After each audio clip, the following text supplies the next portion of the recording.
ఇంక్లాబ్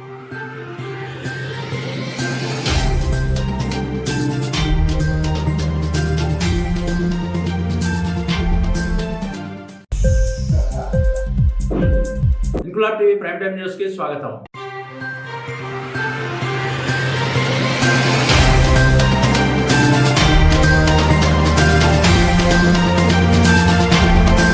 కేంద్ర ప్రభుత్వం వైశాఖ railway zone కేటాయించిందా లేదా, అందుకు స్థలం రాష్ట్ర ప్రభుత్వం ఇచ్చిందా లేదా, ఈ సందిగ్ధత సాక్షాత్ పీఎం మోడీ వర్చువల్ గా ప్రారంభించిన వందే భారత్ ఎక్స్ప్రెస్ రైళ్ల ప్రారంభోత్సవంలో నెలకొంది. ఈ విషయంపై విజయనగరం రైల్వే స్టేషన్ లో బీజేపీ వైఎస్ఆర్సీపీ నేతల మధ్య కాస్త వాగ్వాదం చోటు చేసుకుంది. విశాఖ నుంచి పూరికి కొత్తగా మంజూరు చేసిన వందే భారత్ ఎక్స్ప్రెస్ రైలు విజయనగరంకు చేరుకోవడంతో విజయనగరం ఎంపీ బెల్లాన, ఎమ్మెల్సీలు సూర్యనారాయణరాజు, బీజేపీ నేతలు బవిరెడ్డి, బొబ్బిలి శ్రీను, కుసుమంచి సుబ్బారావులు జెండా ఊపారు. అంతకు ముందు జరిగిన సభలో విశాఖ రైల్వే జోన్ ఏర్పాటు ఇరు పార్టీల నేతల మధ్య కాస్త గందరగోళం చోటు చేసుకుంది.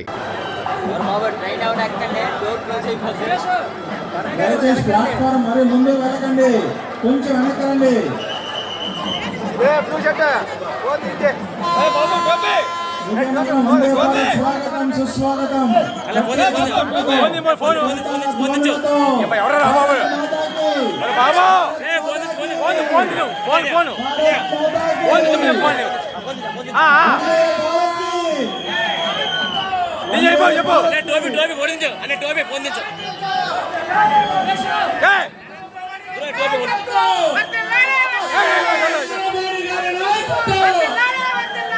నరేంద్ర మోడీ గారు నాయకత్వం.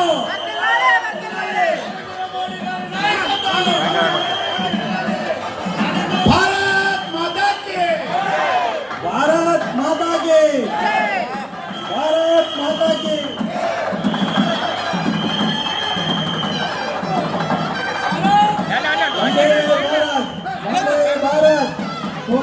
విశాఖపట్నం వందే భారత్ ఎక్స్ప్రెస్ 1వ నంబర్ ప్లాట్ఫామ్ పై వచ్చేసింది. మన విజయనగర పుర ప్రజలకు ఆనందదాయకమైన క్షణాలు. ప్రతి ఒక్కరు చూసి ఆనందించండి.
और आगे जाना। आज गुजरात, महाराष्ट्र, यूपी, उत्तराखंड, कर्नाटक, तमिलनाडु, दिल्ली, एमपी, तेलंगाना, आंध्र प्रदेश, बिहार, झारखंड, छत्तीसगढ़, उड़ीसा, कितने राज्यों में वंदे भारत ट्रेनिंग मिल चुकी है। और इसी के साथ ही देश में वंदे भारत ट्रेन की सेवाओं का शतक भी लग गया है। वंदे भारत ट्रेनों का नेटवर्क अब देश के 250 से अधिक जिलों तक पहुंच चुका है। जन भावनाओं का सम्मान करते हुए सरकार वंदे भारत ट्रेनों का रूट भी लगातार बढ़ा रही है।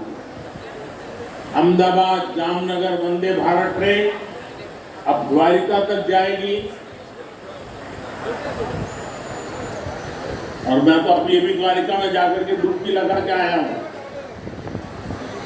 अजमेर, दिल्ली, सराय रोहिल्ला वंदे भारत एक्सप्रेस अब चंडीगढ़ तक जाएगी।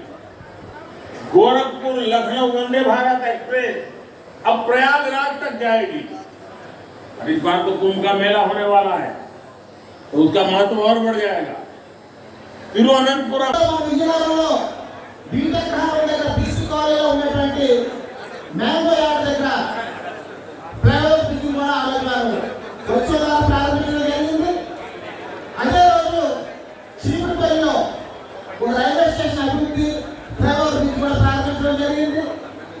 అదే రోజు బొబ్బుల్లో కూడా రైల్వే స్టేషన్ అభివృద్ధికి వారు శంకుస్థాపన ప్రారంభోత్సవం చేయడం జరిగింది. ఇది ఇలాగ ఉండగా మరి ఈ రోజు నరేంద్ర మోడీ గారు ఒక పక్కన కార్యక్రమాలు నెల రోజులు ఎవరు కూడా లేకుండా ఒక పక్కన అభివృద్ధి చేసుకుంటూ పోతూ ఈ రోజు సికింద్రాబాద్ నుంచి విశాఖపట్నంకి వందే భారత్ రైలు ప్రారంభిస్తున్నారు. మరి ఇప్పుడు మనం కాసేపు క్రితం చూసాం విశాఖపట్నం నుంచి పూరి జగన్నాథ్ ఆలయానికి కూడా వారు వందే భారత్ రైలుని ఈరోజు ఏర్పాటు చేశారు. అలాగే వన్ స్టేషన్ వన్ ప్రోడక్ట్ ద్వారా ఒక స్టేషన్ ఒక ఉత్పత్తి ఒక పక్కన బొబ్బిలి కొత్త వలస ఇలాగా అన్ని ప్రాంతాల్లో కూడా మన విజయనగరం జిల్లాలో ఈ కార్యక్రమాన్ని వారు చేస్తున్నారు. అలాగే అయోధ్యలో శ్రీరామచంద్రుని దర్శనం చేసుకోవడానికి కూడా ఇప్పటికే 5 ట్రైన్స్ బయలుదేరాయి రైల్వే శాఖ ద్వారా. ఇలాగే దేశంలో అన్ని రంగాల్లో అభివృద్ధి చేసినటువంటి మహాపురుషుడు యుగ పురుషుడు భగవంతుడు ఏదైతే భద్రాచల రామదాస్ కీర్తనలు ప్రారంభించడానికి భద్రాచల రామదాస్ కీర్తనలు ఆరంభించడానికి వారు ఎలాగే ఘంటసాల వెంకటేశ్వర గారిని భగవద్గీత ఆరంభించడానికి అలాగే ధర్మసుబ్రహ్మణ్యం గారిని వెంకటేశ్వర స్వామి యొక్క కీర్తనలు ఆరంభించడానికి ఎలాగైతే భగవంతుడు గుర్తించాడో ఈ దేశాన్ని అన్ని రంగాల్లో అభివృద్ధి చేయడానికి ఈ దేశాన్ని ప్రగతి పథంలో నడిపించడానికి పుట్టిన కారణమే ఈ నరేంద్ర మోడీ గారిని సర్వముఖంగా ఇన్క్లాబ్ టీవీ వీడియోలు మీకు నచ్చినట్లయితే లైక్ చేయండి, షేర్ చేయండి, కమెంట్ చేయడం మర్చిపోకండి. సబ్స్క్రైబ్ చేయని వాళ్ళు వెంటనే సబ్స్క్రైబ్ చేసుకోండి. మా వీడియోలు మీరు వెంటనే చూడాలనుకుంటే కింద ఉన్న గంట సింబల్ని గట్టిగా కొట్టండి.